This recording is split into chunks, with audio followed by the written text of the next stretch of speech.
ନମସ୍କାର, ମୁଁ ହର୍ଷ ପରିଛା ମୋର ୟୁଟ୍ୟୁବ ଚ୍ୟାନେଲକୁ ଆପଣମାନଙ୍କୁ ସ୍ୱାଗତ ଜଣାଉଛି। ଏ ଭିଡିଓରେ ଆମେ ଆଲୋଚନା କରିବା ଗତ ରବିବାର ଦିନ ପ୍ରଧାନମନ୍ତ୍ରୀ ଅ, ଯୋଉ ସବୁ ଭାଷଣ ଦେଇଥିଲେ 19 ମିନିଟର ଭାଷଣରେ ଜିଏସଟି ଉପରେ ଯାହା ସବୁ ସେ କହିଥିଲେ ତାର ତମାମ ବିବରଣୀ ଉପରେ ଆମେ ଆଲୋଚନା କରିବା। ଏ ଟୁ ଜେଡ୍ ସମସ୍ତ ବିଷୟବସ୍ତୁକୁ ଆଧାରିତ କରିକି ଏ ଭିଡିଓରେ ଆମେ ଆଲୋଚନା କରିବା। କିନ୍ତୁ ତା ପୂର୍ବରୁ ମୁଁ ଆପଣମାନଙ୍କୁ ଅନୁରୋଧ କରିବି ଭିଡିଓଟି ପ୍ରଥମରୁ ଶେଷ ପର୍ଯ୍ୟନ୍ତ ଦେଖିବେ ଏବଂ ଲାଇକ୍ ସେୟାର ସବସ୍କ୍ରାଇବ କରିବାକୁ ଭୁଲିବେନି, କାରଣ ଆପଣମାନଙ୍କର ପ୍ରତ୍ୟେକଟି ସବସ୍କ୍ରାଇବ ଗୋଟେ ପ୍ରେରଣା ଯୋଗାଉଛି ନୂଆ ନୂଆ ତଥ୍ୟ ନେଇ ନୂଆ ନୂଆ ଭିଡିଓ ଆପଣମାନଙ୍କ ସମ୍ମୁଖରେ ଉପସ୍ଥାପନ କରିବା ପାଇଁ। ତେବେ ଆସନ୍ତୁ ଆଲୋଚନା କରିବା। ଗତ ରବିବାର ଦିନ ଯାହା ଭାଷଣ ଦେଇକି ନିଜର ବକ୍ତବ୍ୟରେ ରଖିଥିଲେ, 19 ମିନିଟ କାଳ ସେ ଭାଷଣ ଦେଇଥିଲେ ମାନନୀୟ ପ୍ରଧାନମନ୍ତ୍ରୀ ନରେନ୍ଦ୍ର ମୋଦୀ। କୋଉ ଉପରେ? ନା ଜିଏସଟି ଉପରେ। ଗତ ଥର ଯୋଉ ଜିଏସଟି ଆପଣଙ୍କର 18% ଚାଲୁ ରହିଥିଲା, ତାହା ବର୍ତ୍ତମାନ 22 ତାରିଖ ଠାରୁ ତାକୁ ବର୍ତ୍ତମାନ 5%କୁ ଯୋଉ ଅଣାହେଇଛି ତାରି ଉପରେ ତମାମ ବିବରଣୀ ସେ ଦେଇଛନ୍ତି। ଯୋଉ ତମାମ ବିବରଣୀକୁ ନେଇକି ଆମେ ଆଲୋଚନା କରିବା। ସୋମବାର ଦିନ ନବରାତ୍ରି ଆରମ୍ଭ ସହିତ ସଂଶୋଧିତ ସାମଗ୍ରୀ ଏବଂ ସେବା କର ଢାଞ୍ଚାର କାର୍ଯ୍ୟକାରିତାକୁ ସଂଯୋଗ କରି ପ୍ରଧାନମନ୍ତ୍ରୀ ନରେନ୍ଦ୍ର ମୋଦୀ ଯୋଉ ସମସ୍ତ ଜିଏସଟି ଉପରେ ଯୋଉ ନାରା ଦେଇଥିଲେ, ସେ ନାରାଟି ଥିଲା ଜିଏସଟି ବଚତ ଉତ୍ସବ। ତାକୁ କଣ ବୋଲି ନାମକରଣ କରିଥିଲେ? ଜିଏସଟି ବଚତ ଉତ୍ସବ। ଅର୍ଥାତ ତାକୁ ଓଡ଼ିଆରେ ଯଦି ଆମେ କହିବା ତାହେଲେ ସଞ୍ଚୟ ପର୍ବ ବା ସଞ୍ଚୟ ଉତ୍ସବ ପର୍ବ। ଏବଂ ଏହା ଘୋଷିତ କରି ଯୋଉ ରିହାତି ପ୍ରତ୍ୟେକ ପରିବାରକୁ ବର୍ଦ୍ଧିତ ସମୟର ରୂପରେଖରେ ଖୁସି ଆଣିଦେବ। ପ୍ରତ୍ୟେକ ପରିବାର ଲୋକ ଏଇ ଯୋଉ ରିହାତି ପାଇପାରିବେ। ତାଙ୍କର ଯୋଉ ମୁଢିରୁ, କ୍ଷୀରରୁ ଏବଂ ଯୋଉ ବ୍ରେଡରୁ ବା ଚାଉଳରୁ ଯୋଉ ସବୁ ଜିଏସଟି ପଡୁଥିଲା ବା ନିତ୍ୟ ଆବଶ୍ୟକ ଜିଏସଟି ପଡୁଥିଲା, ସେ ଜିଏସଟି ରୁ ବର୍ତ୍ତମାନ ଉଣା ହେଇଯାଇଛି। ଆଗରୁ ଥିଲା 18%, ତାକୁ ବର୍ତ୍ତମାନ ତଳକୁ ଖସା ହେଇଛି ଆପଣଙ୍କର 5%, ଯାହାରି ଫଳରେ ମଧ୍ୟବିତ୍ତ ଯୋଉମାନେ ଗରିବ ଶ୍ରେଣୀରେ ଥିଲେ, ଯୋଉମାନେ ଗରିବ ଶ୍ରେଣୀରେ ଥିଲେ ସେମାନେ ବର୍ତ୍ତମାନ ମଧ୍ୟବିତ୍ତ ଶ୍ରେଣୀକୁ ପଳେଇ ଆସିଲେ। ଏ କଥାଟି କହିଛନ୍ତି ମାନନୀୟ ପ୍ରଧାନମନ୍ତ୍ରୀ। ସେ ଆହୁରି ମଧ୍ୟ କହିଛନ୍ତି ଯେ ସ୍ୱଦେଶୀ ଜିନିଷକୁ କିଣିବା ପାଇଁ ପ୍ରୋତ୍ସାହନ କରିଛନ୍ତି। ସ୍ୱଦେଶୀ ସ୍ୱଦେଶୀ ଜିନିଷ ଯାହା ଆମେ ଯେତେବେଳେ କିଣିବା, ତାର ଯୋଉ ସ୍ଲାବ ରହିବ, ତାର ଯୋଉ ପ୍ରଫିଟ ରହିବ, ସେ ପ୍ରଫିଟଟି ଆମର କାର୍ଯ୍ୟକ୍ରମରେ ଆମ ଦେଶୀୟ ଆଡଭାନ୍ସ ପାଇଁ ବା ଡେଭଲପମେଣ୍ଟ ପାଇଁ ଯୋଉ ସବୁ କାର୍ଯ୍ୟକ୍ରମ କରାଯାଉଛି ସେଥିରେ ସେଟା ସଂଯୋଗ ହବ। ତେଣୁ ସେଇ ପଇସା ଆମ ପାଖରେ ହିଁ ରହିଲା। এই କଥାଟି ସେ କହିଛନ୍ତି। ତେଣୁ ବ୍ୟବସାୟକୁ ସହଜ କରିବ, ନିବେଶକୁ ଅଧିକ ଆକର୍ଷଣୀୟ କରିବ ଏବଂ ପ୍ରତ୍ୟେକ ରାଜ୍ୟ ବିକାଶ ଦୌଡ଼ରେ ସମାନ ଅଂଶୀଦାର ହେବ, ତାହା ସେ ସୁନିଶ୍ଚିତ କରି କହିଛନ୍ତି। ପ୍ରତ୍ୟେକ ଲୋକ, ପ୍ରତ୍ୟେକ ବ୍ୟକ୍ତି, ପ୍ରତ୍ୟେକ ରାଜ୍ୟ, ପ୍ରତ୍ୟେକ ଦେଶ, କ୍ଷମା କରି ପ୍ରତ୍ୟେକ ରାଜ୍ୟ, ପ୍ରତ୍ୟେକ ଜିଲ୍ଲା, ପ୍ରତ୍ୟେକ ପରିବାର ଯେ ସମାନ ଅଂଶୀଦାର ହେବେ ଏଇ ଯୋଉ ଜିଏସଟି ର ପ୍ରାବଧାନରେ। ତାପରେ ସେ ଏଇ ଯୋଉ ଭାଷଣ ଦେଇଥିଲେ, ଏଇ ଭାଷଣ ଦେବା ସମୟରେ ସେ 19 ମିନିଟ କାଳ ଭାଷଣ ଦେଇଥିଲେ ଏବଂ 19 ମିନିଟ କାଳ ଭାଷଣ ଦେଇ ସେ କହିଥିଲେ ଯେ ଏହା ହେଉଛି ଦ୍ୱିତୀୟ ପିଢ଼ିର ଜିଏସଟି ସଂସ୍କାର ଆତ୍ମନିର୍ଭରଶୀଳ ଭାରତର ଅଭିଯାନ। ଦ୍ୱିତୀୟ ପିଢ଼ି ପାଇଁ, ଆମ ପରେ ଯୋଉ ପିଢ଼ି ଆସୁଛନ୍ତି ସେମାନଙ୍କ ପାଇଁ ଏଇଟା ଗୋଟେ ଜିଏସଟି ର ଗୋଟେ ସଂସ୍କାର। କୋଉ ସଂସ୍କାର? ନା ଆତ୍ମନିର୍ଭରଶୀଳ ସଂସ୍କାର। ଯୋଉ ଅଭିଯାନରେ କି ଏକ ଗୁରୁତ୍ୱପୂର୍ଣ୍ଣ ବଡ ପଦକ୍ଷେପ ନିଆଯାଇଛି।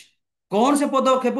ନା ଆତ୍ମନିର୍ଭରଶୀଳ ପଥ ଗ୍ରହଣ କରିବାର ଆବଶ୍ୟକତା ଉପରେ ଗୁରୁତ୍ୱ ଆରୋପ କରି ସେ କହିଛନ୍ତି ଯେ ଦେଶର ସମୃଦ୍ଧି ମଧ୍ୟ ସ୍ୱଦେଶୀ ମନ୍ତ୍ରରୁ ଶକ୍ତି ପାଇପାରିବା। ସ୍ୱଦେଶୀ ମନ୍ତ୍ର, ତାର ଅର୍ଥ କଣ? ସ୍ୱଦେଶୀ ଅର୍ଥ ଆମେ ଯେତେବେଳେ ଆମର ନିତ୍ୟ ବ୍ୟବହାର୍ଯ୍ୟ ଜିନିଷ, ପୂଜା ସାମାନ ବୋଲନ୍ତୁ, ଡ୍ରେସ୍ ବୋଲନ୍ତୁ, ଆଗକୁ ଆପଣଙ୍କର ବିଭିନ୍ନ ପର୍ବପର୍ବାଣି ଆସୁଛି ବା ପାର୍ବଣ ଦିବସ ଗୁଡାକ ଆସୁଛି, ସେ ସମୟରେ ଆମର ଯେତେ ସବୁ ଯାବତୀୟ ଜିନିଷ କିଣିବା, ଆମେ ଯୋଉ ବାହାର ଦେଶର ଜିନିଷ ଗୁଡାକ କିଣୁଛୁ ନିଜକୁ ପଇସା ପତ୍ର ଅଛି ବା ନିଜକୁ ଅତ୍ୟଧିକ ରଙ୍ଗୀନ କରିବା ପାଇଁ ବା ଅତ୍ୟଧିକ ନିଜକୁ ସୁସଜ୍ଜିତ କରିବା ପାଇଁ, ସେଥିରେ ବିয়োଗ ନ କରି ଆମ ସ୍ୱଦେଶରୁ ଯାହା ଉତ୍ପାଦନ ହଉଛି, ଆପଣଙ୍କର ଖାଇବା ଜିନିଷ ବୋଲନ୍ତୁ, ପିନ୍ଧିବା ଜିନିଷ ବୋଲନ୍ତୁ, ଘରୋଇକରଣ ବୋଲନ୍ତୁ ବା ଜିନିଷ ଘର ସଜେଇବା ଜିନିଷ ବୋଲନ୍ତୁ, ଏ ସମସ୍ତରେ କଣ କରିବାକୁ ପଡିବ? ନା ସେ ଗୁରୁତ୍ୱ ଆରୋପ ଦେଇ କହିଥିଲେ ଯେପରି ସ୍ୱଦେଶର ସ୍ୱାଧୀନତା ଯେମିତି ଆନ୍ଦୋଳନର ସ୍ୱଦେଶ ମନ୍ତ୍ରକୁ ଶକ୍ତି ପାଇଥିଲା, ଠିକ ସେଇଭଳି ଭାବରେ ଦେଶର ସମୃଦ୍ଧି କେବଳ ସ୍ୱଦେଶୀ ମନ୍ତ୍ରରୁ ହିଁ ଶକ୍ତି ପାଇବ। ଅର୍ଥାତ ସ୍ୱଦେଶୀ ଖାଦ୍ୟ, ସ୍ୱଦେଶୀୟ ପୋଷାକ, ସ୍ୱଦେଶୀୟ ବ୍ୟବହାର କରଣ ଜିନିଷ ଗୁଡ଼ିକୁ ଆମକୁ କିଣିବାକୁ ପଡିବ, ଯାହାରି ଫଳରେ ସେଇ ଯୋଉ ଆମେ କିଣୁଛୁ ସେଥିରେ ଯୋଉ 5% ଟାକ୍ସ ଯାହା ବି ରହିବ, ସେ ଜିନିଷଟି ଆମ ପାଖରେ ହିଁ ରହିଲା। ଆମ ଦେଶ ପାଇଁ କାର୍ଯ୍ୟ କରିବ, ଆମ ଜିଲ୍ଲା ପାଇଁ କାର୍ଯ୍ୟ କରିବ, ଆମ ଗାଁ ପାଇଁ କାର୍ଯ୍ୟକ୍ରମ ହବ। ଏ କଥା ମଧ୍ୟ ସେ କହିଛନ୍ତି।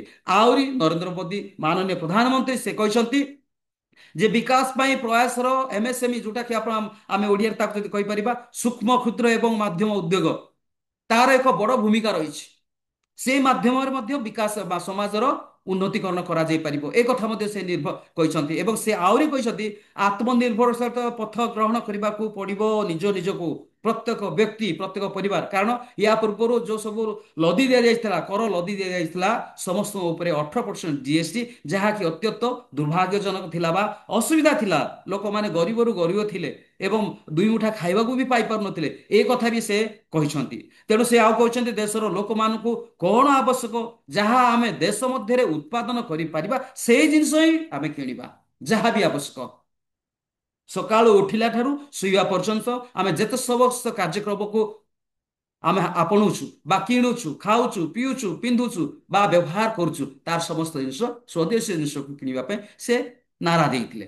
ଏବଂ ଆହୁରି ମଧ୍ୟ କହିଥିଲେ ଆମ ଦେଶର ଉତ୍ପାଦନ କରିବା ଉଚିତ ଯେ ଜିଏସଟି ହ୍ରାସ ଏବଂ ନିୟମର ଏକ ପ୍ରକ୍ରିୟାର ସରଳୀକରଣ ସହିତ ଆମର ଏସଏମଏମଇ ବିକ୍ରୟ ବୃଦ୍ଧି ପାଇବ ଏବଂ ସେମାନଙ୍କୁ କମ୍ ଟିକସ ମଧ୍ୟ ଦେବାକୁ ପଡ଼ିବ।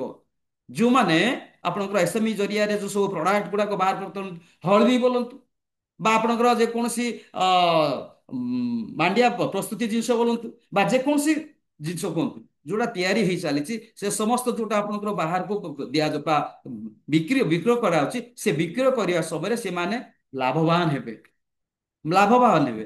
ସେ ଆହୁରି 11 ବର୍ଷ ପୂର୍ବର କଥାକୁ ମନେ ପକେଇ କହିଛନ୍ତି ମାନନୀୟ ପ୍ରଧାନମନ୍ତ୍ରୀ କଣ, 11 ବର୍ଷ ମଧ୍ୟରେ ଦେଶରେ ପ୍ରତି 25 କୋଟିର ଲୋକ ଦାରିଦ୍ର୍ୟକୁ ପରାସ୍ତ କରିଛନ୍ତି।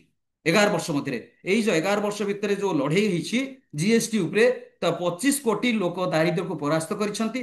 ଏବଂ ସେ ଆହୁରି କହିଛନ୍ତି 25 କୋଟି ଲୋକଙ୍କର ଏକ ବହୁତ ବଡ ଗୋଷ୍ଠୀ ଦାରିଦ୍ର୍ୟରୁ ବାହାରି ଆସି ଆଜି ଦେଶର ଭିତରେ ନବ ମଧ୍ୟବିତ୍ତ ଶ୍ରେଣୀ ଭାବରେ ଏକ ବହୁତ ବଡ ଭୂମିକା ଗ୍ରହଣ କରିଛନ୍ତି। କଣ ନା ନବ ମଧ୍ୟବିତ୍ତ ଶ୍ରେଣୀର ଲୋକ ହିସାବରେ ପରିଣତ ହେଇଯାଇଛି। ଯାହା ମୁଁ ପ୍ରଥମରେ କହୁଥିଲି, ଯୋଉମାନେ ଗରିବ ହେଇଥିଲେ ସେମାନେ ଆଉ ବର୍ତ୍ତମାନ ଗରିବ ନାହିଁ, କାରଣ ବର୍ତ୍ତମାନ ଜିଏସଟି ଆପଣଙ୍କର 5% ଆସିଲା। ତେଣୁ ସେମାନେ କୋଉ ସ୍ଲାବକୁ ପଳେଇ ଆସିଲେ, ସେମାନେ ଆସିଲେ ନବ ମଧ୍ୟବିତ୍ତ ଶ୍ରେଣୀର ସ୍ଲାବକୁ ପଳେଇ ଆସିଲେ। ତେଣୁ ଭାରତରେ ଏକ ବହୁତ ବଡ ଭୂମିକା ଗ୍ରହଣ କରୁଛି ଏଇ ଯୋଉ ଜିଏସଟି ଯୋଉ ହ୍ରାସ କରିବା ବା ଜିଏସଟି ର ପ୍ରଣାଳୀକୁ ସଂଶୋଧନ କରିବା। ଏବଂ ସେ ଆହୁରି କହିଥିଲେ ଏଇ ନୂତନ ମଧ୍ୟବିତ୍ତ ବର୍ଗର ନିଜସ୍ୱ ଆକାଂକ୍ଷା ଏବଂ ସ୍ୱପ୍ନ ଅଛି, ଯୋଉ ସ୍ୱପ୍ନ କି ନିଜେ ଆଗକୁ ବଢିବା ବା ଆମର ସାଂସାରିକ ଜୀବନକୁ ବଢେଇବା, ଆମର ଘରକୁ ବଢେଇବା, ଆମର ବାଣିଜ୍ୟକୁ ବଢେଇବା, ଆମର ପରିବାରକୁ ବଢେଇବା, ଆମ ପରିବାରର ଚଳଣିକୁ ବଢେଇବା। ଏହାକୁ ନେଇ ସେ କହିଛନ୍ତି ଏଇ 12 ବର୍ଷର ସରକାର 12 ଲକ୍ଷ ଟଙ୍କା ପର୍ଯ୍ୟନ୍ତ ଆୟକୁ କରମୁକ୍ତ କରିଛନ୍ତି। ଏଇଟା ଗୋଟେ ମୁଖ୍ୟ ନାରା ଦେଇଥିଲେ। 12 ଲକ୍ଷ ପର୍ଯ୍ୟନ୍ତ ଆପଣଙ୍କର କରମୁକ୍ତ ଦିଆଯାଇଛି, ଆଉ ଟାକ୍ସ ଦିଆଯିବ ନାହିଁ। ଏଇ ଜିନିଷଟି ବର୍ତ୍ତମାନ ପ୍ରଧାନମନ୍ତ୍ରୀ ଯୋଉ 19 ମିନିଟ ଧରି ଯୋଉ ଆପଣଙ୍କର ଭାଷଣ ଦେଇଥିଲେ, ସେ ଭାଷଣରେ ଏଇ କଥା ସେ କହିଛନ୍ତି। ଏବଂ ସେ କହିଛନ୍ତି ସ୍ୱାଭାବିକ ଯେ ଯେତେବେଳେ ଆୟକର ଏକ ଆଶ୍ୱସ୍ତି ମିଳେ, ମଧ୍ୟବିତ୍ତ ବର୍ଗର ଜୀବନରେ କେତେ ବଡ ପରିବର୍ତ୍ତନ ଆସେ ଏବଂ କେତେ ସରଳତା ଏବଂ ସୁବିଧା ମିଳିଥାଏ। ଏବଂ ଏତେ ଗରିବ ପାଳି ଏହା ନବ ମଧ୍ୟବିତ୍ତ ବର୍ଗର ପାଳି ବୋଲି ଆମେ ନିଜକୁ କହିପାରିବା। ନବ ମଧ୍ୟବିତ୍ତ ପାଳିର ବର୍ଗର ପରିବାର ବା ବର୍ଗର ଜିଲ୍ଲା ବର୍ଗର ରାଜ୍ୟ ବୋଲି ଆମେ ନିଜକୁ କହିପାରିବା। ଏବେ ଗରିବ ନବ ମଧ୍ୟବିତ୍ତ ବର୍ଗ ଏବଂ ମଧ୍ୟବିତ୍ତ ବର୍ଗ ଏକ ପ୍ରକାରର ଦ୍ୱିଗୁଣିତ ଲାଭ ପାଉଛନ୍ତି। କୋଉ ହିସାବରେ ଦ୍ୱିଗୁଣିତ ଲାଭ ପାଉଛନ୍ତି ସେ ତାକୁ ସମ୍ପୂର୍ଣ୍ଣ ଭାବରେ ବର୍ଣ୍ଣନା କରିଛନ୍ତି। ପ୍ରଧାନମନ୍ତ୍ରୀ ନରେନ୍ଦ୍ର ମୋଦୀ ସେ ନିଜେ କହିଛନ୍ତି ଆୟକର ଛାଡ଼ ଏବଂ ଜିଏସଟି ର ଛାଡ଼କୁ ମିଶ୍ରଣ ପର୍ବ ବୋଲି ମଧ୍ୟ କୁହାଯାଇ ପାରିବ। କାରଣ ଏହି ମିଶ୍ରଣ ପର୍ବରେ ଗୋଟିଏ ବର୍ଷରେ ନିଆଯାଇଥିବା ନିଷ୍ପତ୍ତି ଦେଶର ଲୋକଙ୍କ ପାଇଁ 2.5 ଲକ୍ଷ କୋଟି ଟଙ୍କାରୁ ଅଧିକ ସଞ୍ଚୟ କରିବା ପାଇଁ। ଏବଂ ସେଥିପାଇଁ ପ୍ରଧାନମନ୍ତ୍ରୀ ନିଜେ କହିଥିଲେ ଏହା ମୁଁ ନିଜେ ମୋଟ ଭାବରେ ମୁଁ ଘୋଷଣା କରୁଛି ଯେ ଏହା ଏଇ ଜିଏସଟି ସଂଶୋଧନ ନିୟମଟି ଏହା ଏକ ସଞ୍ଚୟ ପର୍ବ ବା ସଞ୍ଚୟ ଉତ୍ସବ ବୋଲି ଆମେ କହିପାରିବା। ତ ୟାରି ପରିପ୍ରେକ୍ଷୀରେ ନବରାତ୍ରିର ପୂର୍ବ ସନ୍ଧ୍ୟା ଲୋକମାନଙ୍କୁ ଶୁଭେଚ୍ଛା ଜଣାଇ ସେ କହିଛନ୍ତି ଯେ ଦେଶର ଆତ୍ମନିର୍ଭରଶୀଳତା ଭାରତର ଅଭିଯାନ ପାଇଁ ଏକ ଗୁରୁତ୍ୱପୂର୍ଣ୍ଣ ଏବଂ ବଡ଼ ପଦକ୍ଷେପ ହେଇପାରିବ। ଯୋଉ ବଡ଼ ପଦକ୍ଷେପ ଅର୍ଥାତ ନବରାତ୍ରିରେ ପ୍ରଥମ ଦିନରେ ସେପ୍ଟେମ୍ବର 22 ତାରିଖ, ନବରାତ୍ରିର ପ୍ରଥମ ଦିନ କୋଉଟା ନା ସେପ୍ଟେମ୍ବର 22 ତାରିଖ। ଏଇ ସେପ୍ଟେମ୍ବର 22 ତାରିଖରେ ଆପଣଙ୍କର ପରବର୍ତ୍ତୀ ପିଢିର ଜିଏସଟି ସଂସ୍କାର କାର୍ଯ୍ୟକାରୀ ହେବ। ସେ ଏଇ କଥାଟି ନିରାଧାର୍ଯ୍ୟ କରି ବା ସ୍ପଷ୍ଟ ଭାବରେ ପ୍ରାଞ୍ଜଳ ଭାବରେ କହିଥିଲେ। ତାପରେ ଆଉ କଣ ନା ଏକ ପ୍ରକାରର କାଲି ମାନେ 22 ଠାରୁ ସେପ୍ଟେମ୍ବର 22 ଠାରୁ ଦେଶରେ ଜିଏସଟି ବଚତ ଉତ୍ସବ ଆରମ୍ଭ ହେବାକୁ ଯାଉଛି, ଅର୍ଥାତ ଅଲରେଡି ହେଇଗଲାଣି। ଆପଣଙ୍କର ସେପ୍ଟେମ୍ବର 22 ତାରିଖ ଠାରୁ ଜିଏସଟି ବଚତ ଉତ୍ସବ ବା ଜିଏସଟି ଯୋଉ ପର୍ବ ଆରମ୍ଭ ହେଇଯାଇଛି। ଏ ଜିଏସଟି ସଞ୍ଚୟ ମହୋତ୍ସବରେ ସଞ୍ଚୟ ବୃଦ୍ଧି ପାଇବ ଏବଂ ଆପଣମାନଙ୍କର ପସନ୍ଦର ଜିନିଷ ଗୁଡ଼ିକୁ ଅତି ସହଜରେ କିଣି ପାରିବେ। ଅତି ସହଜରେ ଯାହା ଆପଣମାନଙ୍କର ଉତ୍ପାଦକ ଜିନିଷ ବିକ୍ରୟ କରିପାରିବେ ନିଜ ଦେଶରେ ଅଳ୍ପ ଅ, ଯୋଉ ବିକ୍ରୟ କରୁଛନ୍ତି ସେଥିରେ ଆପଣମାନେ ଯୋଉ ଲାଭବାନ ହେବେ ସେଇଟା ଆପଣଙ୍କର ହିଁ ହବ, ଆଉ କିଏ ବି ପାଇବେ ନାହିଁ। ଏଇ କଥାଟି ସେ ମତ ବ୍ୟକ୍ତ କରିଛନ୍ତି। ତାପରେ ଆହୁରି ମଧ୍ୟ ସେ ପ୍ରଧାନମନ୍ତ୍ରୀ ନିଜେ କହିଛନ୍ତି ଏହି ସଂସ୍କାର ଗୁଡ଼ିକ ଭାରତର ଅଭିବୃଦ୍ଧି କାହାଣୀକୁ ତ୍ୱରାନ୍ୱିତ କରିବ। ଭାରତର ଯୋଉ ଅ, ଆର୍ଥିକ ବା ଆପଣଙ୍କର ଅନ୍ୟାନ୍ୟ ମେରୁଦଣ୍ଡ ଅଛି ଯୋଉଟା କି ଆପଣଙ୍କର କୃଷି ଭିତ୍ତିକ ବା ଆପଣମାନଙ୍କର ବୈଜ୍ଞାନିକ କୌଶଳ ବା ବିଭିନ୍ନ ପ୍ରକାର ଯୋଉ ଡେଭଲପମେଣ୍ଟ ଅଛି ତାକୁ ଅଭିବୃଦ୍ଧି କାହାଣୀକୁ ତ୍ୱରାନ୍ୱିତ କରିବ, ବ୍ୟବସାୟକୁ ସହଜ କରିବ ଏବଂ ଆଉ କଣ କରିବ ନା ନିବେଶକୁ ଅଧିକ ଆକର୍ଷଣ କରିବ। ପୁଞ୍ଜି ନିବେଶ କରିବା ପାଇଁ ଏହା ଅଧିକ ଆକର୍ଷଣ ହେବ ଏବଂ ସମସ୍ତେ ବିକାଶ ଦୌଡ଼ରେ ପ୍ରତ୍ୟେକ ରାଜ୍ୟକୁ ସମାନ ଅଂଶୀଦାର ହିସାବରେ ଦେଖିବାକୁ ପଡ଼ିବ ବା ସମାନ ଅଂଶୀଦାର ହିସାବରେ ସମସ୍ତେ ଅଗ୍ରସର ଗତିରେ ବା ବିକାଶର ଅଭିବୃଦ୍ଧିରେ ଆଗକୁ ବଢିବେ। ଏ କଥା ମଧ୍ୟ ମାନନୀୟ ପ୍ରଧାନମନ୍ତ୍ରୀ ସେ ନିଜର 19 ମିନିଟ ଭାଷଣରେ ପ୍ରାଞ୍ଜଳ ଭାବରେ କହିଛନ୍ତି। ଆହୁରି ମଧ୍ୟ ସେ କହିଛନ୍ତି ଯେତେବେଳେ ଭାରତ 2017ରେ ଜିଏସଟି ସଂସ୍କାର ବିଭାଗରେ ପଦକ୍ଷେପ ନେଇଥିଲା ଏହା ଏକ ପୁରୁଣା ଇତିହାସକୁ ପରିବର୍ତ୍ତନ କରିବା ପାଇଁ ଏବଂ ଏକ ନୂତନ ଇତିହାସ ସୃଷ୍ଟି କରିବା ପାଇଁ ଯୋଉ ଦିଗ ନିର୍ଦ୍ଧୟ ମାନେ ବା ଯୋଉ ନିଷ୍ପତ୍ତି ନିଆଯାଇଥିଲା ବା ଯୋଉ ଅ, ନିଦର୍ଶନ ଦେଖାଇଥିଲା ତାହା ଡେଭଲପମେଣ୍ଟର ଅର୍ଥାତ୍ ଉନ୍ନୟନର ଆରମ୍ଭ ହୋଇଥିଲା। ଯୋଉ 2017ରେ ଜିଏସଟିର ସଂସ୍କାର ବିଭାଗରେ ଯୋଉ ପଦକ୍ଷେପ ନିଆଯାଇଥିଲା ତାହା ଆମ ଭାରତ ବର୍ଷ ପାଇଁ ଏକ ଇତିହାସ ସୃଷ୍ଟି କରିବାର ଆରମ୍ଭ କରିଥିଲା। ଉନ୍ନୟନ କରିବା ପାଇଁ ବା ଡେଭଲପମେଣ୍ଟ କରିବା ପାଇଁ ଏକ ଦଶନ୍ଧି ଧରି ଆମ ଦେଶର ଲୋକମାନେ ସମସ୍ତେ ଦେଶର ବ୍ୟବସାୟୀ ମାନେ ବିଭିନ୍ନ କରର ଜାଲରେ ଫସି ବା ବିଭିନ୍ନ କର ଜାଲରେ ଫସି ସେମାନେ ନିଜର ଉତ୍ପାଦ ଜିନିଷକୁ ବାହାରକୁ ବିକିବା ପାଇଁ ବା କିଣିବା ପାଇଁ ବିଭିନ୍ନ ପ୍ରକାର ସମସ୍ୟାର ସମ୍ମୁଖୀନ ହେଇଥିଲେ, ଯାରି ଫଳରେ କଣ ଯୋଉ ବିକାଶର ଧାରା ବା ବିକାଶର ଦୌଡ଼ କିଛି ମାତ୍ରାରେ ଧିମେଇ ଯାଇଥିଲା। କିନ୍ତୁ ଏଇ ଯୋଉ ନବରାତ୍ର ଅର୍ଥାତ୍ ସେପ୍ଟେମ୍ବର 22 ତାରିଖ ଠାରୁ ତାହାର ବିକାଶର ଧାରା ଅଧିକ ମାତ୍ରାରେ ଆଗକୁ ବଢୁଛି ଏ କଥା ମଧ୍ୟ ମାନ୍ୟବର ପ୍ରଧାନମନ୍ତ୍ରୀ କହିଥିଲେ। ଏବଂ ସେ ମଧ୍ୟ କହିଥିଲେ କଣ ପୂର୍ବରୁ ଯଦି ଜଣେ ଗୋଟିଏ ସହରରୁ ଅନ୍ୟ ସହରକୁ ସାମଗ୍ରୀ ପଠାଇବାକୁ ପଡୁଥିଲା ତେବେ ସେ କହିଥିଲେ ଯେ ଅଗଣିତ ଚେକ୍ ପୋଷ୍ଟ ପାର ହେବାକୁ ପଡୁଥିଲା। ଅଗଣିତ ଚେକ୍ ପୋଷ୍ଟ କଣ କଣ ଦେଇକି ଯିବାକୁ ପଡିବ, ଜିଏସଟି ଯାହା ବି ଆପଣଙ୍କ ସର୍ଭିସ କୋଡ ଯାହା ବି ସବୁ ଦେବାକୁ ପଡୁଥିଲା। ଅନେକ ଫର୍ମ ପୂରଣ କରିବାକୁ ପଡୁଥିଲା ଏବଂ ଅନେକ ବାଧ୍ୟତାମୂଳକ ଜିନିଷ କାର୍ଯ୍ୟକ୍ରମକୁ ସେ ଅତିକ୍ରମ କରିବାକୁ ପଡୁଥିଲା। କର ନିୟମ ସବୁଠାରୁ ଭିନ୍ନ ଥିଲା।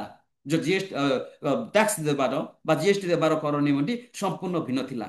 କିନ୍ତୁ ବର୍ତ୍ତମାନ ପରିପ୍ରେକ୍ଷୀରେ ସେ ମନେ ପକେଇ କହିଛନ୍ତି ଯେତେବେଳେ ଦେଶ 2014ରେ ସେ ନିଜେ କହିଛନ୍ତି 2014ରେ ନରେନ୍ଦ୍ର ମୋଦୀ ଯେତେବେଳେ ନିଜେ କହିଛନ୍ତି ନିଜ ତରଫରୁ ମତେ ଯେତେବେଳେ ଦେଶ ମତେ ପ୍ରଧାନମନ୍ତ୍ରୀ ହିସାବରେ ଗାଦିରେ ବସେଇଲେ ବା ଗାଦି ଅର୍ପଣ କଲେ ସେଇ ଦିନ ଠାରୁ ମୁଁ ଦାୟିତ୍ୱ ନେଲି ଯେ ପ୍ରାରମ୍ଭିକ ସମୟ ଏକ ବିଦେଶୀ ଖବର କାଗଜରେ ମୁଁ ପଢିଲି। ଯୋଉ ଦିନଠୁ ମୁଁ ଦାୟିତ୍ୱ ନେଲି ସେଇ ସମୟରେ ଗୋଟେ ଖବର କାଗଜରେ ପଢିଲି। କଣ ଲେଖା ହେଇଥିଲା ଖବର କାଗଜରେ ନା ତାର ଉଦାହରଣ ସେ ବର୍ତ୍ତମାନ ସେ ଦେଇଛନ୍ତି ଯେ ପ୍ରକାଶ କରିଥିଲେ ଏଥିରେ ଏକ କମ୍ପାନୀ ଅସୁବିଧାର ବିଷୟବସ୍ତୁ ଉପରେ ପ୍ରକାଶ କରିଥିଲେ। ସେ ଦେଶବାସୀ ଯେତେବେଳେ ତାଙ୍କୁ ପ୍ରଧାନମନ୍ତ୍ରୀ ଗାଦିରେ ବସେଇଲେ ସେତେବେଳେ ସେ ଗୋଟେ ଖବର କାଗଜ ପଢିଲେ ଏବଂ ସେଥିରେ ଗୋଟେ ଆକର୍ଷଣୀୟ ଉଦାହରଣ ପ୍ରକାଶ ପାଇଥିଲା। କୋଉ ଉପରେ ନା ଗୋଟେ କମ୍ପାନୀର ବିଷୟବସ୍ତୁ ଉପରେ ଲେଖା ଯାଇଥିଲା। କଣ ସେ କମ୍ପାନୀର ବିଷୟବସ୍ତୁ ଉପରେ ରଖାଯାଇଥିଲା ନା ସେଇ କମ୍ପାନୀ କହିଛି ବା ସେଇ କମ୍ପାନୀ ନିଜ ତରଫରୁ ସେଇଠି ଉଲ୍ଲେଖ କରିଥିଲେ ଯେ ଯଦି ତାକୁ ବେଙ୍ଗାଲୁରୁରୁ 570 କିଲୋମିଟର ଦୂର ହାଇଦ୍ରାବାଦକୁ ଏହାର ସାମଗ୍ରୀ ପଠାଇବାକୁ ପଡେ ତେବେ ଏହା ଏତେ କଷ୍ଟ ଥିଲା ଯେ ସେମାନେ କହିଥିଲେ ଯେ କମ୍ପାନୀ ପ୍ରଥମେ ବେଙ୍ଗାଲୁରୁରୁ ୟୁରୋପକୁ ସେମାନଙ୍କର ସାମଗ୍ରୀ ପଠେଇବେ ଏବଂ ପଠେଇବା ପାଇଁ ପସନ୍ଦ କରିବେ, ତାପରେ ସମାନ ସାମଗ୍ରୀ ୟୁରୋପରୁ ହାଇଦ୍ରାବାଦକୁ ପଠାଇବା ପାଇଁ ପସନ୍ଦ କରିବେ। ଅର୍ଥାତ ଆପଣଙ୍କର 570 କିଲୋମିଟର କୋଉଠୁ ବେଙ୍ଗାଲୁରୁରୁ ଆପଣଙ୍କର ହାଇଦ୍ରାବାଦକୁ ହଉଛି 570 କିଲୋମିଟର। ଯାହା ସବୁ ପ୍ରଡକ୍ଟ ଯାହା ସବୁ ଉତ୍ପାଦ ଆପଣଙ୍କର ଡିରେକ୍ଟଲି ହାଇଦ୍ରାବାଦ ପଠେଇବା ପାଇଁ ସେମାନେ ଇଚ୍ଛା କରୁନଥିଲେ। କାହିଁକି ନା ଜିଏସଟି ବଢୁଥିଲା, ବିଭିନ୍ନ ଗତିବିଧି ଦେଇକି ଯିବାକୁ ପଡୁଥିଲା, କର ଦେବାକୁ ପଡୁଥିଲା, ଛନ୍ଦି ହେଇକି ଦେବାକୁ ପଡୁଥିଲା। ତେଣୁକରି ସେଥିରେ ଦେଲେ କୌଣସି ଲାଭ ନଥିଲା। ତେଣୁ ସେମାନେ କଣ କରୁଥିଲେ ନା ସେଇ ଜିନିଷଟାକୁ କଣ କଣ ଡିରେକ୍ଟଲି ୟୁରୋପ କଣ୍ଟ୍ରିକୁ ପଠେଇବାକୁ ଚେଷ୍ଟା କରୁଥିଲେ। ୟୁରୋପକୁ ବେଙ୍ଗାଲୋରରୁ ୟୁରୋପକୁ ସେମାନେ ସିଧାସଳଖ ପଠାଉଥିଲେ ଏବଂ ଆଉ ଯୋଉ ଜିନିଷ ଗୁଡାକ ୟୁରୋପରୁ ଆପଣଙ୍କର ହାଇଦ୍ରାବାଦକୁ ପଠାଇବାକୁ ପସନ୍ଦ କରୁଥିଲେ। କାରଣ ସେଇଟା ଥିଲା କର ଜାଲରେ ଛନ୍ଦି ହେଇକି ସେମାନେ ସେଇଭଳିକା ସମସ୍ୟାର ସମ୍ମୁଖୀନ ହଉଥିଲେ। ଗୋଟିଏ ସହରରୁ ଅନ୍ୟ ସହରକୁ ସାମଗ୍ରୀ ଯାତ୍ରା କରିବା ସମୟରେ ହେଉଥିବା ବର୍ଦ୍ଧିତ ଖର୍ଚ୍ଚ ମଧ୍ୟ ଗରିବ ଲୋକମାନଙ୍କୁ ବହନ କରୁଥିଲା। ଅର୍ଥାତ ଯୋଉ କର, ଯୋଉ ଉତ୍ପାଦ ପ୍ରଡକ୍ଟ ଗୋଟିଏ ସହରରୁ ଅନ୍ୟ ସହରକୁ ବା ଆପଣଙ୍କର ଦିଲ୍ଲୀରୁ ବମ୍ବେ, ବମ୍ବେରୁ ହାଇଦ୍ରାବାଦ ବା ଆପଣଙ୍କ ଚେନ୍ନାଇରୁ ହାଇଦ୍ରାବାଦ ବା ବେଙ୍ଗାଲୁରୁରୁ ହାଇଦ୍ରାବାଦ ଯୋଉ ପଠେଇବାକୁ ପଡୁଥିଲା, ସେଥିରେ ଯୋଉ କର ଦିଆଯାଉଥିଲା ସେଇ କର ମଧ୍ୟ ଦରିଦ୍ର ବ୍ୟକ୍ତି, ଆଜି ଯୋଉମାନେ ନବ ମଧ୍ୟବିତ୍ତ ପରିବାରକୁ ଆସନ୍ତି ସେଇ ଦରିଦ୍ର ପରିବାର ଲୋକ ମଧ୍ୟ ସେଥିରେ ଭାଗିଦାର ହଉଥିଲେ ବା ସେଇଟା ବହନ କରୁଥିଲେ। ଏଇ କଥାଟି କହିଛନ୍ତି ପ୍ରଧାନମନ୍ତ୍ରୀ ନିଜେ ସ୍ପଷ୍ଟ ଭାବରେ ସେଇ 19 ମିନିଟ ଭାଷଣରେ ସ୍ପଷ୍ଟ ଭାବରେ କହିଛନ୍ତି। ଏବଂ ସେ ମଧ୍ୟ କହିଥିଲେ ଯେ କେନ୍ଦ୍ର ଏବଂ ରାଜ୍ୟ ସରକାରଙ୍କ ପ୍ରୟାସ ଫଳରେ ଦେଶକୁ ଡଜନ ଡଜନ କରଜାଲ ମୁକ୍ତରୁ ଉଦ୍ଧାର କରାଯାଇଛି। କରଜାଲରୁ ମୁକ୍ତ କରାଯାଇଛି ଦେଶର କଣ ଡଜନ ଡଜନ ଲୋକଙ୍କୁ ଆପଣଙ୍କର ଏଇ ଯୋଉ ଜିଏସଟି କରଜାଲରୁ ମୁକ୍ତ କରାଯାଇଛି। ତେଣୁ ତାକୁ ଆମେ କହିପାରିବା କରଜାଲରୁ ମୁକ୍ତ କରାଯାଇଛି, ଅର୍ଥାତ ଏଇଟା ହଉଛି ଉତ୍ସବ ପର୍ବ ଏବଂ ସମଗ୍ର ଦେଶ ପାଇଁ ଏକ ସମାନ ବ୍ୟବସ୍ଥା ପ୍ରତିଷ୍ଠିତ ହୋଇପାରିଛି। ତେଣୁକରି ଏଇଟା ଗୋଟେ ମହାନ, ସମସ୍ତଙ୍କର ସମାନ, all are equal in the eyes of law, ଏଇଟା ହେବା ପାଇଁ ସେ ଏ ବିଷୟଟି ଉଦ୍ଗାର କରିଥିଲେ ବା ବଖାଣିଥିଲେ ବା ସମ୍ଭାଷଣ ରଖିଥିଲେ। ତାପରେ ଆହୁରି ମଧ୍ୟ ସେ କହିଛନ୍ତି, ମାନନୀୟ ପ୍ରଧାନମନ୍ତ୍ରୀ ନରେନ୍ଦ୍ର ମୋଦୀ ସେ କହିଛନ୍ତି ଯେ ମୁଖ୍ୟତଃ କେବଳ 5% ଏବଂ 18% ଟିକସ ସ୍ଲାବ ରହିବ। ଏହାର ଅର୍ଥ ହେଉଛି ଦୈନନ୍ଦିନ ଜୀବନରେ ବ୍ୟବହୃତ ଅଧିକାଂଶ ସାମଗ୍ରୀ ଆହୁରି ଶସ୍ତା ହୋଇଯିବ। ଏବେ ବର୍ତ୍ତମାନ ଯୋଉ ରେଟରେ ୟା ପୂର୍ବରୁ କିଣା ଯାଉଥିଲା, ବର୍ତ୍ତମାନ ଟିକସ ପ୍ରତିଶତ ଆପଣ ସ୍ଲାବଟି ଆପଣଙ୍କର 5% ଏବଂ 18% ଭିତରେ ରହିବ। ଏହାର ଅର୍ଥ ହେଉଛି ବର୍ତ୍ତମାନ ଦୈନନ୍ଦିନ ଜୀବନରେ ଯେଉଁ ସମସ୍ତ ଖାଇବା ଠାରୁ ଆରମ୍ଭ କରି ପିଇବା ଠାରୁ ଆରମ୍ଭ କରି ଆପଣଙ୍କର ଯାବତୀୟ ଆବଶ୍ୟକ ଜିନିଷ କିଣିବା ଭିତରେ ଆହୁରି କଣ ସାମଗ୍ରୀ କିଣିବା ଶସ୍ତା ହେଇଯିବ, ଚିପ୍ ହେଇଯିବ। ପୂର୍ବରୁ ଆପଣମାନଙ୍କର 12% ଟିକସ ଲାଗୁ ହଉଥିଲା ଅନ୍ୟାନ୍ୟ ବିଷୟବସ୍ତୁ ଖାଇବା ପିଇବା ବା ବିଭିନ୍ନ ଆମର ନିତ୍ୟ ବ୍ୟବହାର୍ଯ୍ୟ ଜିନିଷରେ 12% ଟିକସ ଲାଗୁ ହେଉଥିଲା। ଏବଂ ସାମଗ୍ରୀ ମଧ୍ୟରୁ ଆପଣଙ୍କର 99 ଏବଂ 99% ଏବଂ 5% ଟିକସ ବନ୍ଧନୀ ମଧ୍ୟରେ ବର୍ତ୍ତମାନ ଅଛି। କୋଉ ବନ୍ଧନୀ ଭିତରେ ଆମେ ବର୍ତ୍ତମାନ ଅଛୁ, ଯୋଉଟା ବର୍ତ୍ତମାନ ସୁଧାର ଅଣାଗଲା ଆପଣଙ୍କର 99% ଟୁ 5%, ଅର୍ଥାତ 99% ରୁ ଆପଣଙ୍କର 5% ଭିତରେ ଆମେ ବର୍ତ୍ତମାନ ଚଳପ୍ରଚଳ କରୁଛୁ ଜିଏସଟି ବା କର ଦେବାରେ। ସେ ମଧ୍ୟ ଆହୁରି କହିଥିଲେ ଯେ ସମସ୍ତ ରାଜ୍ୟ ସରକାରଙ୍କୁ ଆତ୍ମନିର୍ଭରଶୀଳତା ହେବା ପାଇଁ ଭାରତ ଏକ ସ୍ୱଦେଶୀ ଅଭିଯାନ ସହିତ ନିଜର ସଙ୍ଗତ ଭାବରେ ସେମାନଙ୍କର ରାଜ୍ୟରେ ଉତ୍ପାଦିତ ଦ୍ରବ୍ୟ ଗୁଡ଼ିକୁ ତ୍ୱରାନ୍ୱିତ କରିବା ପାଇଁ ଏବଂ ପୂର୍ଣ୍ଣ ଶକ୍ତି ଏବଂ ଉତ୍ସାହ ସହିତ ସଂଯୋଗ କରିବାକୁ ଏକ ନିବେଶ କରିବା ପାଇଁ, ପରିବେଶକୁ ସୃଷ୍ଟି କରିବା ପାଇଁ ବା ନିବେଶ ଯୋଉ ଆଗ୍ରହୀ ବ୍ୟକ୍ତିମାନେ ଯୋଉ ନିବେଶ କରିବେ, ପୁଞ୍ଜି ନିବେଶ କରିବେ, ତାଙ୍କୁ ଗୋଟେ ପ୍ରୋଗ୍ରାମ ଆକାରରେ ବା ଗୋଟେ ଏକ୍ଜିବିସନ ଆକାରରେ ବା ଗୋଟେ ମିଟିଂ ଆକାରରେ ସେଟାକୁ ଉତ୍ସାହ ଉଦ୍ଦୀପନା କ୍ରିଏଟ କରିବାକୁ ପଡିବ। ଏ କଥା ମଧ୍ୟ ସେ ଦେଶବାସୀଙ୍କୁ ସେ ଅନୁରୋଧ କରିଥିଲେ ଏବଂ ଏକ ପରିବେଶ ସୃଷ୍ଟି କରିବାକୁ ମଧ୍ୟ ସେ ଅନୁରୋଧ କରିଥିଲେ, ଯୋଉଥିରେ କି ଲୋକମାନେ ନିଜକୁ ଇଚ୍ଛୁକ ହେବେ ଯେ ପୁଞ୍ଜି ନିବେଶ କରିବା ପାଇଁ। ଏବଂ ସେ ମଧ୍ୟ ଆଉ କହିଥିଲେ କଣ ନା, ଯେତେବେଳେ କେନ୍ଦ୍ର ଏବଂ ରାଜ୍ୟ ସରକାର ଏକାଠି ଆଗକୁ ବଢିବେ ସେତେବେଳେ ଆତ୍ମନିର୍ଭରଶୀଳ ଭାରତର ସ୍ୱପ୍ନ ସମ୍ପୂର୍ଣ୍ଣ ମାତ୍ରାରେ ପୂରଣ ହେବ। ଏ କଥାଟି ମାନ୍ୟବର ପ୍ରଧାନମନ୍ତ୍ରୀ ନିଜେ ନିଜ ତରଫରୁ କହିଥିଲେ। ଏଇଟା କହିବାକୁ ଗଲେ ବର୍ତ୍ତମାନ ଯୋଉ ଜିଏସଟି ର ସମାଧାନ କରାଯାଇଛି ବା ଜିଏସଟି ର ଯୋଉ ବ୍ୟବସ୍ଥା ଥିଲା, ସେ ଜିଏସଟି ର ବ୍ୟବସ୍ଥା ଭିତରେ ଯୋଉଟା କି ଆପଣଙ୍କର 99% ରୁ 5% ଭିତରେ ଆମକୁ ରଖାଯାଇଥିଲା। ଆଗରୁ 12% ଟିକସ ଦିଆଯାଉଥିଲା, କିନ୍ତୁ ତାକୁ ବର୍ତ୍ତମାନ 5% କୁ ଅଣାଗଲା। ତାହେଲେ ଯୋଉ ଟିକସ ଗୁଡାକ ବର୍ତ୍ତମାନ କଣ ଆମେ ବିୟର କରୁଥିଲୁ, ଗୋଟିଏ ସହରରୁ ଆଉ ଗୋଟେ ସହରକୁ ଯୋଉ ଦ୍ରବ୍ୟ ଆମଦାନୀ ବା ଏକ୍ସପୋର୍ଟ ଇମ୍ପୋର୍ଟ କରାଯାଉଥିଲା, ସେଇ ଯୋଉ ଜିଏସଟି କର ପଡୁଥିଲା ସେଇଟା ଦରିଦ୍ର ଲୋକମାନେ ହିଁ ଦେବାକୁ ପଡୁଥିଲା। ଯୋଉ ଦରିଦ୍ର ଲୋକ ଆଜି ଦରିଦ୍ର ହିସାବରେ ପରିଗଣିତ ନୁହନ୍ତି, ନବ ମଧ୍ୟବିତ୍ତ ପରିବାର ବର୍ଗ ହିସାବରେ ପରିଣତ ହେଲେ। ଏଇଭଳି ଭାବରେ 19 ମିନିଟର ଭାଷଣ ଦେଇ ଜିଏସଟି ଉପରେ ପ୍ରଧାନମନ୍ତ୍ରୀ ଗତ ରବିବାର ଦିନ যে ଉଦ୍ବୋଧନ ଦେଇଥିଲେ, ଯୋଉ ଉଦ୍ବୋଧନ ନେଇକି ବର୍ତ୍ତମାନ ସେଟା କାର୍ଯ୍ୟକାରୀ ହେବ। ଏବଂ ଆମେ ଆଶା କରୁଛୁ ଯେ ଏଇ ଯୋଉ ଜିଏସଟି କାର୍ଯ୍ୟକ୍ରମରେ ବା ଜିଏସଟି ସଂଶୋଧନ କାର୍ଯ୍ୟକ୍ରମରେ ଦେଶବାସୀ ଲାଭଦାୟକ ହେବେ ଏବଂ ସମସ୍ତ ପରିବାର ଏଥିରେ ସମାନ ଅଂଶୀଦାର ହେବେ ଏବଂ ବିକାଶର ଦୌଡ଼ରେ ସମସ୍ତେ ସମାନ ଭାବରେ ଦୌଡ଼ିବେ। କିଏ ପଛୁଆ ରହିବେନି, କିଏ ଆଗକୁ ଯିବେନି, ସମାନରେ ଦୌଡ଼ିବେ। ନିଜର ଉତ୍ପାଦିତ ଦ୍ରବ୍ୟକୁ ଗୋଟିଏ ଜାଗାରେ ବିକ୍ରୟ କରିବେ ବା ଯୋଉ ଜାଗାରେ ଇଚ୍ଛା ସେଇ ଜାଗାରେ ବିକ୍ରୟ କରିବେ ଏବଂ ସେଥିରୁ ଯୋଉ ସମସ୍ତ ସ୍ଲାବ ପାଇବା କଥା, ଯୋଉ ସମସ୍ତ ଜିଏସଟି ର କର ପାଇ ଯେତିକି ଦେବା କଥା ତାଠୁ କମ ଦେବେ, ଯାରି ଫଳରେ ସେମାନେ ଲାଭବାନ ହେବେ ଏବଂ ପୁଞ୍ଜି ନିବେଶ କରିବା ପାଇଁ ମଧ୍ୟ ନିଜକୁ ଆଗ୍ରହୀ ପ୍ରକାଶ କରିବେ। ଏ କଥାଟି ମଧ୍ୟ ପ୍ରଧାନମନ୍ତ୍ରୀ ନିଜସ୍ୱ ଭାବରେ ଅତି ଉଦ୍ବେଗର ସହିତ ସମସ୍ତଙ୍କୁ ଅନୁରୋଧ କରିଥିଲେ। ଭିଡିଓଟି ଦେଖିଥିବା ହେତୁ ମୁଁ ଆପଣମାନଙ୍କୁ ଧନ୍ୟବାଦ ଦଉଛି ଏବଂ ଅନୁରୋଧ କରୁଛି ସମ୍ପୂର୍ଣ୍ଣ ମାତ୍ରାରେ ସମସ୍ତେ ଯେପରି ଜାଣିବେ ଲାଇକ୍ ସେୟାର ସବସ୍କ୍ରାଇବ କରିବେ ଏବଂ କମେଣ୍ଟ ଦେବାକୁ ଭୁଲିବେନି। Thank you so much. ନମସ୍କାର।